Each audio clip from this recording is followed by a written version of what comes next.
examination of semen is done by a standard procedure, that is a common test we do in the IVF lab for the male infertile patient is semen analysis and anti-sperm antibody test, which include MART test.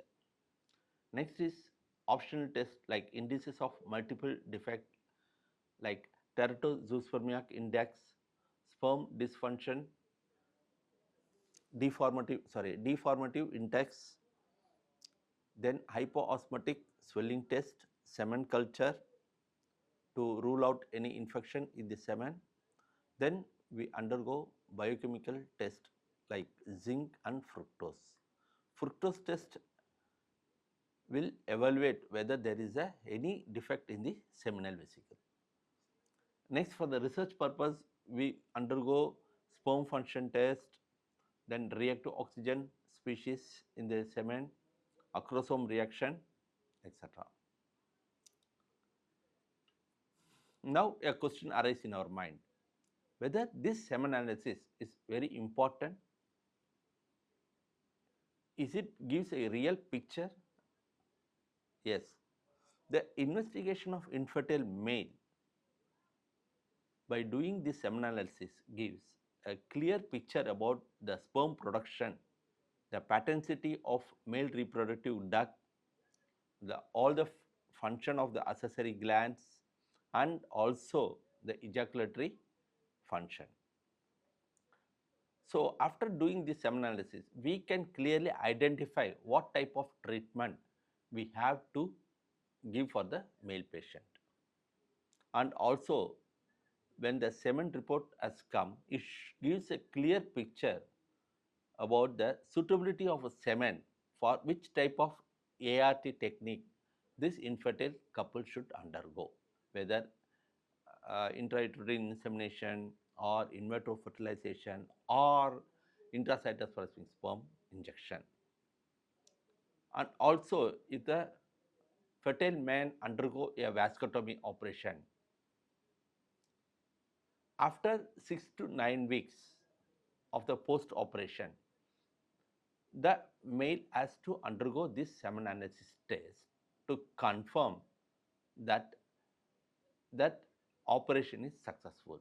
So, if there is no live or motile sperm present in the semen, it indicates that that vasectomy operation is successful. It is beneficial for the patient. The adequate method of semen collection is masturbation. If the patient is not comfortable with the masturbation technique, he can go for coitus interruptus. That is, the male can have a normal intercourse. So, before ejaculation, he has to withdraw the penis from the vagina of the partner and collect the ejaculate into the container. This is somewhat difficult for most of the patient, and also there is a disadvantage of mixing the semen with the vaginal secretion, which gives a wrong interpretation of the semen analysis. So, we advise to go a normal coitus by using a special silicone non-spermidocell condom, which is available in our department and pharmacy, and the patient should not use commercial condom which contains spermicide, which kills all the sperms and will get a necrozoospermic report. So, he should use this special condom and do a normal intercourse with the partner, and after ejaculation he has to carefully withdraw the condom and make a knot on the open end of the condom and carefully place it inside the sterile semen container and close it and bring it to the andrology department. Suppose if the male patient is unable to have erection, our clinician will give some medication to have a erection and able to collect the samples. And if there is a paralytic patient or spinal cord injury patient, there is a special electroejaculation stimulator. With the help of this, he can able to give the sample.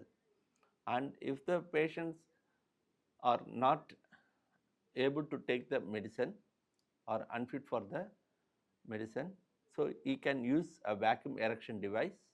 With the help of this device, he can have erection and collect the semen sample.